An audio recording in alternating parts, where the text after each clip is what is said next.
A ver, ¿cómo es que una de las fuerzas más destructivas se convierte en un pilar, en una base fundamental para una nueva fe? Bueno, hoy vamos a meternos de lleno en una de las transformaciones más radicales de la historia, la vida de Pablo de Tarso. Para empezar a entender de qué hablamos, hay que ver esto. Por un lado, tenemos a Saulo de Tarso, un hombre que literalmente arrasaba con la iglesia, y por el otro, a Pablo, el apóstol, una figura que increíblemente daría su vida por esa misma fe. La pregunta que se cae de madura es, ¿qué pasó en el medio? ¿Cómo se da ese giro de 180 grados? Bueno, vamos a averiguarlo. Ok, para poder entender la transformación, primero tenemos que conocer al hombre de antes, a Saulo. Hay que entender ese celo, esa pasión del perseguidor. Y aquí es donde la cosa se pone interesante. Porque, a ver, Saulo no era un fanático cualquiera, sin formación, para nada. Era todo lo contrario. Era ciudadano romano nada menos. Había sido instruido por Gamaliel, uno de los grandes sabios de la época, un fariseo devoto de la tribu de Benjamín. Un currículum impecable. Por eso su persecución no era un arrebato, no, era metódica, sistemática, una campaña con un objetivo claro. Y estaba tan, pero tan convencido de lo que hacía, que hasta estuvo de acuerdo con la muerte de Esteban, el primer mártir. Pero claro, todo ese camino de destrucción estaba a punto de ser interrumpido. De repente, una luz en el camino. Un momento que lo cambiaría todo, no solo para él, sino para la historia. Imaginen la escena. Ahí va Saulo camino a Damasco, al mediodía. No va de paseo, ¿eh? Lleva cartas oficiales para arrestar a más seguidores de esta nueva fe. Se dice que respiraba amenazas y muerte. O sea, estaba en la cúspide de su campaña, completamente seguro de que su misión era la correcta. Y de la nada, ¡pum!, una luz del cielo lo tira al suelo y escucha una voz. Y fíjense en esto, que es clave. La voz no le pregunta, ¿por qué persigues a mi gente o a mis seguidores? No. La pregunta es increíblemente directa, personal.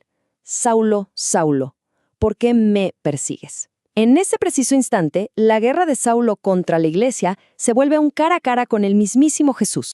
Y lo que pasa después es una inversión total de los papeles. El hombre, que era pura autoridad y poder, ahora está ciego, dependiente. Tienen que llevarlo de la mano como a un niño. Y para colmo, quien le devuelve la vista y lo bautiza es Ananías, justo uno de los discípulos que él iba a arrestar. Es el símbolo perfecto del fin de Saulo, el perseguidor, y el nacimiento de alguien completamente nuevo. Pero ¿qué pasó con toda esa energía, con todo ese fuego que tenía? Bueno, no desapareció, simplemente se redirigió. El destructor se convirtió en constructor. Ahora tenía una nueva misión: llevar esa fe hacia todas las naciones. Y si vemos esta línea de tiempo, nos damos una idea de la escala de su trabajo. Fue algo monumental.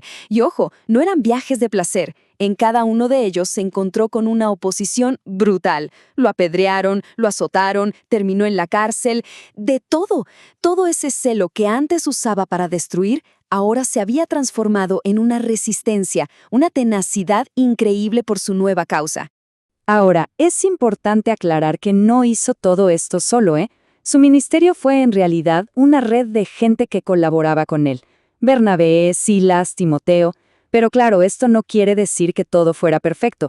Hubo tensiones y muy humanas. El conflicto con Bernabé por Juan Marcos, por ejemplo, fue tan fuerte que terminaron separándose.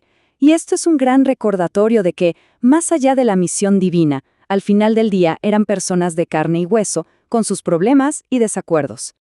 Bien, ahora dejemos un poco de lado sus acciones y pasemos a sus ideas, porque es aquí donde Pablo se vuelve, revolucionario. Él desarrolló una forma de ver el sufrimiento que era totalmente novedosa. Para él, sufrir no era un fracaso. Al contrario, era casi como una credencial, una prueba de su llamado. La lista es abrumadora: latigazos, cárceles, naufragios. Pero lo más loco es que para Pablo estas cosas no eran interrupciones en su trabajo, eran parte de su trabajo, eran el ministerio. Él llegó a entender que estas dificultades eran precisamente el escenario donde el poder de Dios se mostraba con más fuerza, no a pesar de su debilidad, sino gracias a ella. Y esto nos lleva a este concepto clave, el famoso aguijón en la carne. Había algo, una aflicción, una prueba constante que no se le quitaba. Y frente a eso, él cuenta que recibió una revelación. Mi gracia es suficiente para ti, porque mi poder se perfecciona en la debilidad. ¿Se entiende el giro? El punto central es que su limitación personal no era un problema a superar. Era de hecho la plataforma perfecta para que actuara un poder más grande que él. Y esta frase lo resume todo. Porque cuando soy débil, entonces soy fuerte. Es una paradoja, ¿no? Pero es la conclusión de toda su teología. La idea no es hacerse el fuerte o negar la debilidad, sino todo lo contrario. Encontrar justo ahí, en esa debilidad, la verdadera fuente de fortaleza. Una que claramente no viene de uno mismo. Bueno, avancemos. ¿Cómo se traduce toda esta vida de misión, de sufrimiento, en un legado? ¿Qué es lo que nos queda de él? Bueno, nada menos que las bases de gran parte de la teología cristiana. Aquí podemos ver un resumen de sus ideas más potentes, la justificación por la fe, que básicamente cambió las reglas del juego sobre la relación con Dios, o la idea súper revolucionaria para la época de la unidad en Cristo, donde las barreras entre judíos y griegos, esclavos y libres, simplemente se derrumban, y ni hablar de la metáfora de la Iglesia como un cuerpo, donde cada miembro, por pequeño que sea, es indispensable. Y lo importante es que esto no eran solo teorías de escritorio, eran principios forjados a puro fuego en sus viajes y dificultades. Me parece que esta es una imagen perfecta para entender su vida.